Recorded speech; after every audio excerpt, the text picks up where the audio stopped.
Manne quotidienne. Un guide de dévotion journalière. Mercredi 6 novembre 2024. Modèle d'émulation. Texte, Jean 1h15 à 34. Verset clé.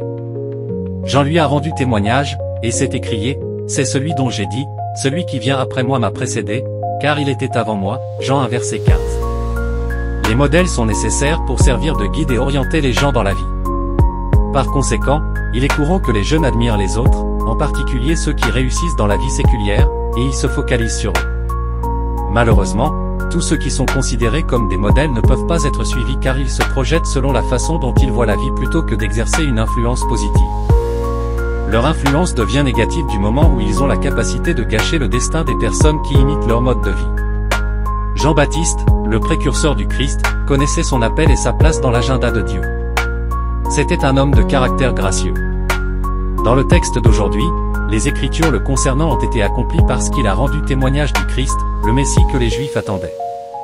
Son témoignage était si convaincant que les gens, y compris les chefs religieux de son époque en Israël, n'étaient pas indifférents de son message. Leur attente les a poussés à s'enquérir des informations sur son identité et sa personnalité. Dans sa réponse, Jean n'a pas profité de leur confusion et de leurs doutes sur son identité pour se projeter, il ne s'arrogea aucune gloire et ne prit pas la place du Messie. Il a révélé sa véritable identité, sa mission et son ministère tels qu'ils ont été prophétisés par Ésaïe. Jean-Baptiste reflétait l'image d'un fidèle serviteur de Dieu alors qu'il se concentrait sur le but de sa vie et de son ministère en préparant le cœur des gens à recevoir Jésus-Christ, le Messie tant attendu. Il a parlé de la plénitude de la grâce de Dieu en Christ, il l'a montré comme la source de la vérité, le Fils éternel de Dieu et celui qui baptise du Saint-Esprit. Plus intéressant encore, Jean a révélé Jésus comme l'agneau de Dieu qui ôte le péché du monde.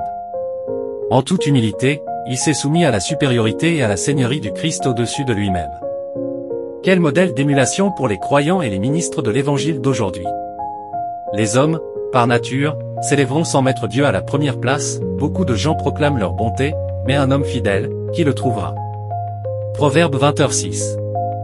Par conséquent, nous devons chercher à placer Christ au-dessus de nous-mêmes et à le proclamer partout où nous allons. Mais cette tâche divine sera impossible sans l'expérience de la conversion et de la crucifixion de soi. Par conséquent, pour devenir un modèle d'émulation comme Jean-Baptiste, vous devez recevoir Christ comme sauveur et recevoir sa grâce pour l'autocrucifixion. Par-dessus tout, le Christ, sur lequel Jean a attiré l'attention, est le modèle le plus remarquable et le plus irréprochable. Nous devons façonner notre vie sur lui et continuer à le considérer comme l'auteur et le consommateur de notre foi. Pensée du jour. Connaître Christ, c'est simplement façonner sa vie sur lui. La Bible en a elle. 1 Roi novembre 2012.